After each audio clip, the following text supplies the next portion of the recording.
କହୁଥିଲ ମା କୁ ଟିକେ ପଚାରିଲ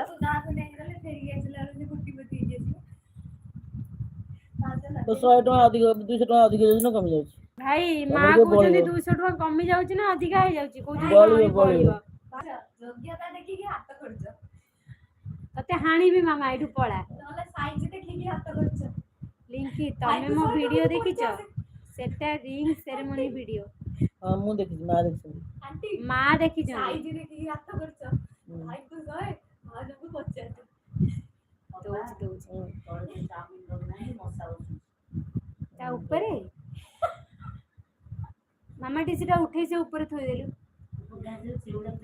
ପ୍ଲେଟ ଉଡା ଆଣି କୋଡେ ନାଇଁ ଥୋଇ ଦେଇଛି ଟିକେ ଆଜି ପୁରା ଖାଇଦେବେ ନା ମୁଁ ଏବେ ଏଲବି ସଇଲା ପରେ ମୁଁ ମାଙ୍କ ଫୋନରୁ ଦେଖିଦିଏ ମତେ ଦେଖେଇବେ ଟିକେ ଭାଇ କହୁଛନ୍ତି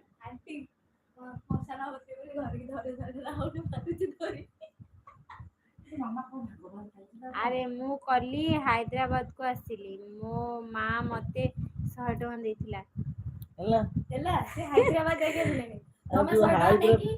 ଆମେରିକା ଯାଇପାରିବ ଭାଉଜ ମୁଁ କହୁଛି ମାମା ତତେ ଗୋଟେ ହାଣିବି ତତେ ମାରିଦେବି ସବୁ ଆରେ ମୁଁ କାଲି ହାଇଦ୍ରାବାଦ କୁ ଆସିଲି ମୋ ମା ମତେ 100 ଟଙ୍କା ଦେଇଥିଲା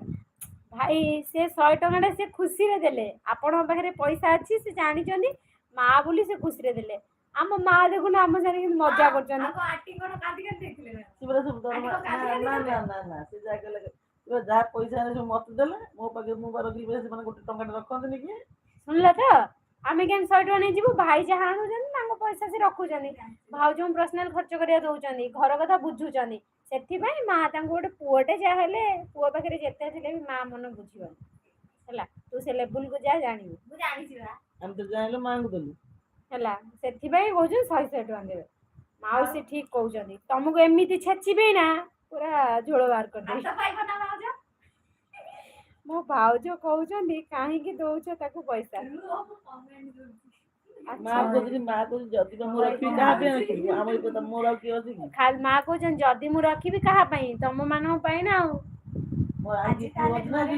ଆରେ ଆକ୍ଚୁଆଲି ରିଷିର ପାପା ହିଁ ଗୋଟେ ଆମର ଆଉ କେହି ନଣନ୍ଦ କି ଯା ଦେଢଶୁର କେହି ବି ନାହାନ୍ତି ମୋ ଭାଇ ଗୋଟିଏ ପୁଅ ମାନେ ଭାଇ ଆମର ଇଏ ଜଣେ ଆଉ କେହି ବି ନାହାନ୍ତି ମଶା ଖାଇଲା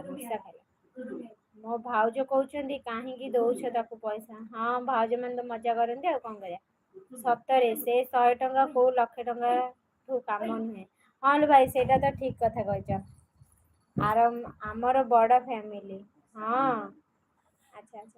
ଆମେ ବି ଏଇଠି ସିନା ଭୁବନେଶ୍ୱରରେ ରହିଯାଇଛୁ କିନ୍ତୁ ଆମ ଶାଶୁ ଘରେ ବି ଆମେ ଯୋଉ ପୂଜା ପର୍ବ ଭଲ ମନ୍ଦ ଯେତେବେଳେ ଯାଉ ଆମର ବି ଜଏଣ୍ଟ ଫ୍ୟାମିଲି ମୋର 3 ଜଣ ମାନେ ବଡ ବାପା ସାନ ବାପା ମିଶେଇକି ଆମେ 4 ଯା ମତେ ମିଶେଇକି ସଭା ସାନ ମୋ କୋଳ ପୋଛା କଣ ସାଙ୍କୁ କହିଲେ କିଏ ଜାଣେ ସତରେ ସେ 100 ଟଙ୍କା କୋଉ 1,00,000 ଟଙ୍କା ଆଚ୍ଛା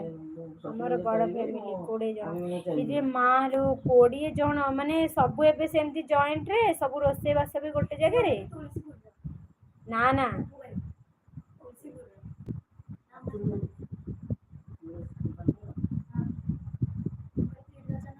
ମାମା ଜୟ ଜଗନ୍ନାଥ ଭାଉଜ ଆମର ଆଚ୍ଛା ହଁ ଲୋ ହଁ ଜୟ ଜଗନ୍ନାଥ ଭାଉଜ ଆମର ତୁ କଣ ଭାବୁଥିଲୁ ଭାଉଜ ଆଉ କାହାର ନା କଣ ମୁଁ ହିଁ ଜାଣିଛି ଭାଉଜ ତମର ଆଉ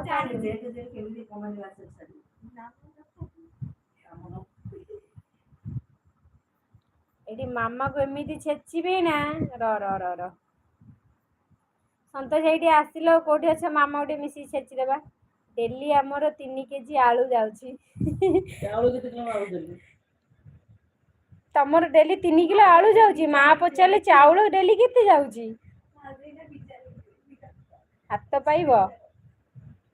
ମାମା ତତେ ହାଣିବି ତ ଚୁଟି କାଟିଦେବି